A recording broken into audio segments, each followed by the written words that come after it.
Today, we're going to unpack how one single, seemingly simple law can mean two totally different things. It all depends on your perspective and, really, your place in history. And to do that, we're going to look at Hawaii, its incredible past, and a hypothetical law that brings this whole conflict into razor-sharp focus. All right, so let's just dive right in. Picture this. You turn on the news and you hear about a brand new proposed law. It's got two big components. First, a much stricter voter ID requirement. And second, a new rule that says only citizens born inside the United States get to vote. On the surface, that sounds like a pretty standard political debate, right? The kind of thing we hear about all the time. But what if I told you that in one part of the country, this very same law could be seen not as domestic policy, but as an act of foreign occupation? Okay, let's start with the view that's probably most familiar to a lot of us. Section 1, a simple voter law. So, from a mainland U.S. perspective, this would be just another piece of federal legislation, you know? It's got those stricter voter ID rules and this born in the U.S. requirement. Basically, it's a political debate we've all seen play out in a bunch of different ways over the years. Pretty straightforward stuff. But now, we're going to shift our lens, because this is where the story gets really, really interesting. So Section 2, a different perspective. That same simple idea? Well, it hits different in Hawaii. A lot different. The source material for this explainer argues that a law like this isn't just about modern politics at all. It's about a deep, complicated, and totally unresolved history. And this really lays out the two sides of the coin perfectly. From the standard U.S. viewpoint, it's a federal law for its 50th state. Simple.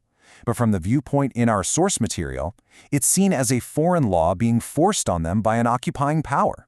So how can those two realities even exist at the same time? Well, to understand that, we have to go back in time. Which brings us to Section 3.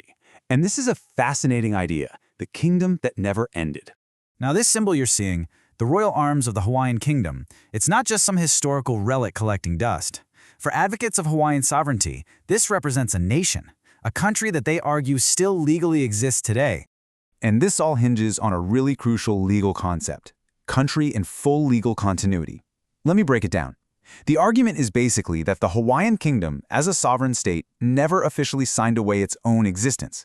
It's kind of like if someone forced you out of your house, but you never actually signed over the deed.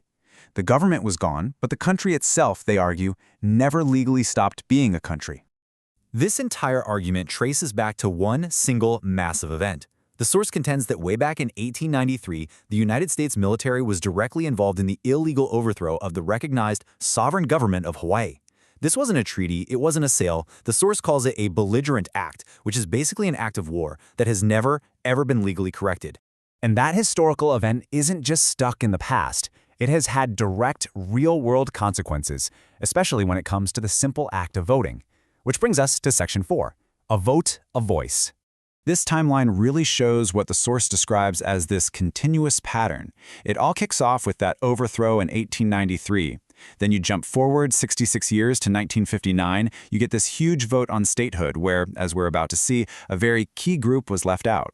And all of this unresolved tension eventually bubbles up into a modern legal battle that started at The Hague in 1999.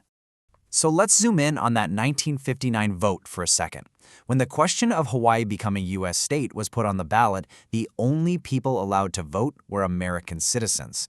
According to our source, Hawaiian nationals, people who were subjects of that deposed kingdom, were completely shut out. They had no say in deciding the fate of their own land. And all of this brings us right up to the present day, where this unresolved history is actually being argued on an international stage. Section 5, the case at The Hague. So, since 1999, a group acting as a kind of government in continuity for the Hawaiian Kingdom has been pursuing a case at the Permanent Court of Arbitration in The Hague. And their core argument is this: the U.S. has been in control of the island since 1893, but it has never followed the international laws that apply to an occupying power. In other words, they're looking for accountability on the world stage. So let's circle all the way back to where we started and try to put all these complex pieces together. Section 6, rethinking simple. So our hypothetical voter law, suddenly it's not so straightforward anymore, is it? When you look at it through this historical lens, a simple voter ID rule and a born in the U.S. requirement are no longer just domestic policy. They become huge questions about sovereignty, powerful reminders of a contested history, and issues of international law. And that leaves us with a really provocative final question to chew on. When does a nation's history completely change the fundamental meaning of a law?